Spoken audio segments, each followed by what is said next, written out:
ku mu neex nga ne justice bi indépendant na ku mu neexul nga ne justice bi indépendant wa loolu moom ku nekk mën nga ci am ce point de vue li am solo lan la mooy da nga naan dëkk bi ndax am ngeen texte yuy garantir indépendance de la justice ndax texte yi am na maître Madické Niang nekkoon na ministre de la justice texte yi fi nekkoon bi mu nekkee ministre de la justice moo fi nekk ba léegi te dañ ko amélioré sax ndax am na problème yi mu posé léegi réglé nañ ko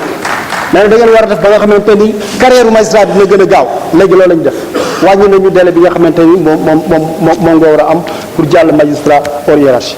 introduire nañu lu bari ci loi ci lu mu tuddati loi sur le statut des magistrats conseil supérieur de la magistrature yooyu yëpp def nañ ko 2014 2015 2016 ay réformes donc loolu sax indépendance de la justice su dee ci texte yi laa wax yokk nañu sax daanaka garantie conseil supérieur de la magistrature président de la république daf koy présider mais gis nga président de la république bi muy présider conseil supérieur de la magistrature daanaka c'est une présidence symbolique moom nekk na ministre de la justice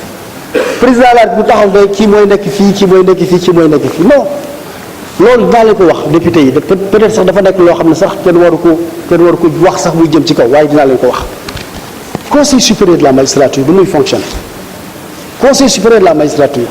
moom mooy proposer magistrat yi nga xamante ne dañ leen war nommer am na dëkk yoo xam ne sax magistrat siège bi rek la fii moom siège ak parquet yépp dañ leen ci boole pour yokk garantie